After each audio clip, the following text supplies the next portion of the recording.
Hey everybody, John here from the Reaper blog. In this video, I'm going to play around with this new delay plugin, the dynamic delay processor from iZotope. Let's call it diddly. I don't know what it's called. DDLY. I'm going to call it diddly. So my source sound is preset in Resynth.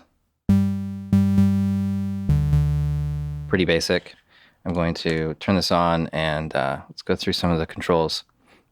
There are two different delay lines available, and they have independent controls. Each one has two modes, so an analog delay mode and a granular delay mode. The granular mode kind of makes this unique. You don't find granular delays all that often, especially not with the included plugins with Reaper. So, and I should mention that this plugin is free for a limited time. I believe March 10th is the last day. And then after that, the price, I think they'll start charging $40 for it. On the side here, we've got a widener mode, the filter, so high and low pass filters for this delay line, and when this is turned on, we can go to the filter for this side, widener for this side, and panic will turn off the sound temporarily. So if you have intense feedback, it will stop it. Now this section here is for splitting, like crossfading between the two different delay lines. So you can have different rhythms for each delay and crossfade between them. And then intensity, kind of how much delay you're going to get. It's also a dynamic delay, which is a little hard to explain, but I will just start playing and I think you'll figure it out. Okay, so the first delay is on analog mode. It's synced to the project at dotted eighth note. Feedback's at 20%. Distortion is at 0. Dry is at 100% wet, or dry is at 100%, and wet is at 50%. Let's actually bring this up. And here you can see the dynamics. So up here, basically no delay is happening. The signal has to actually cross the threshold for it to delay.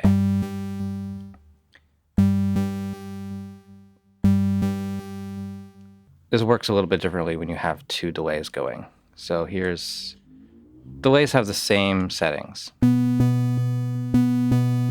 But let's move this to triplet eighth.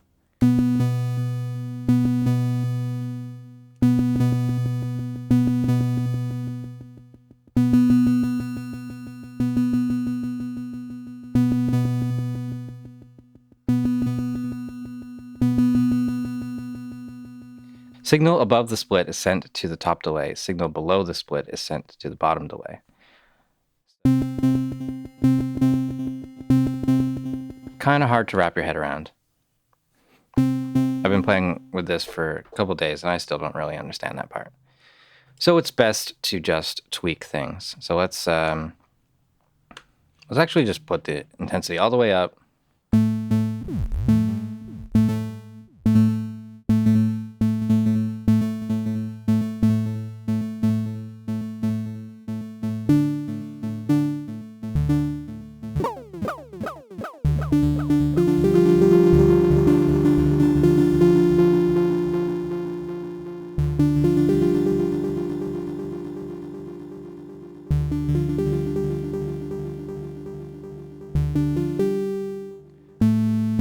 So now with this all the way up, we're not getting any delay.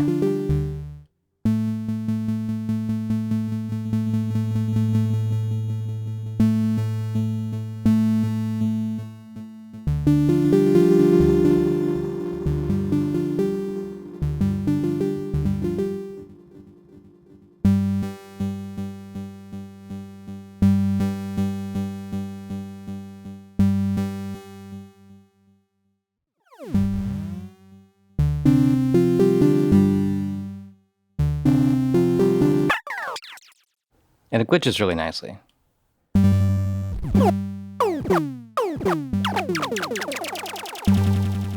I'm gonna turn off the sync.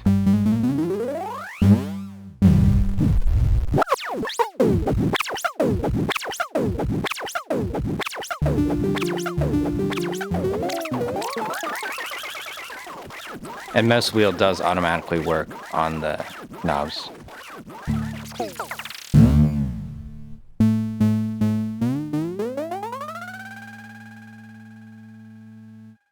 Okay, let's look at the granular mode.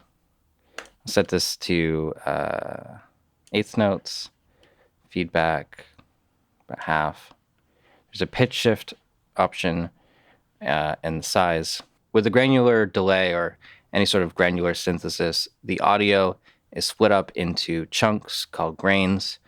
So every 30 milliseconds, it's going to take a sample and then it's going to delay that. And then there's a mix control for this as well. So eighth note, about 50% feedback, no pitch shifting, and it's 30% grain, or 30 millisecond grain.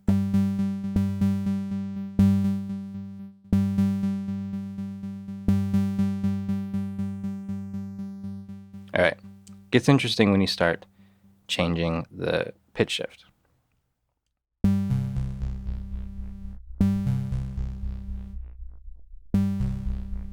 So each delay is shifted by 12 semitones.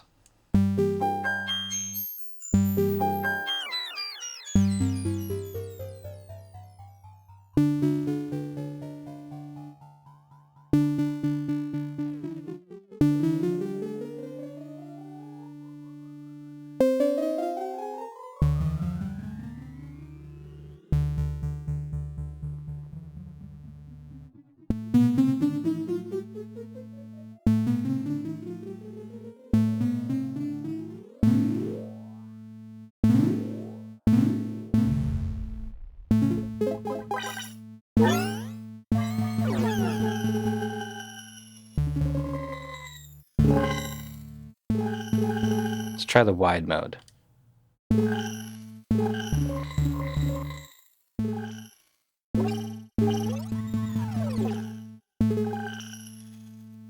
And the filter.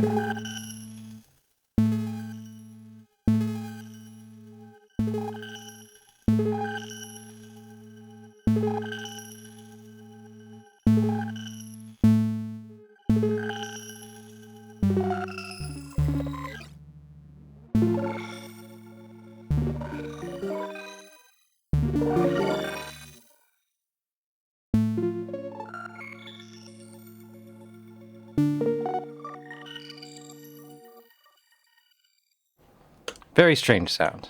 All right, let's play around with this and the second delay line. So let's see, eighth and eighth triplet.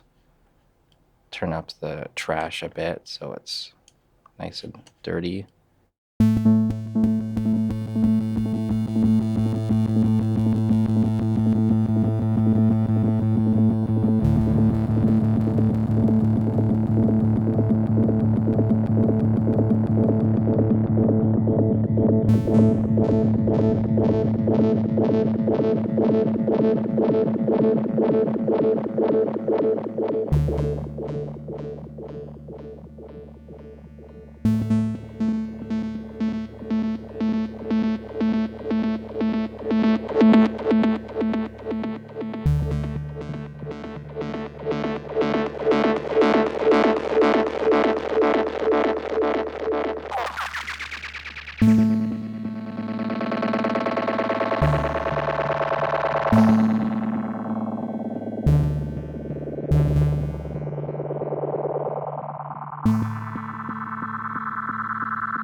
So it's a pretty interesting sounding delay.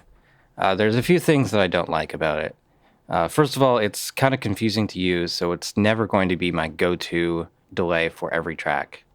I find the dynamic feature to be kind of unintuitive, and when it is set right, it sounds nice, but it always seems like it's maybe better just to use a compressor or a gate or something to tweak that the delay in another delay plugin. I do like the sound of the granular delay. It's an interesting sound, maybe not useful for the kind of work that I do, but I do like it. The interface is weird. It doesn't have enough contrast. I can't clearly see when this section is disabled. It doesn't change enough to really know that this is on and off. It just seems like there's dust on the screen, and it's unnecessary. It doesn't help the user.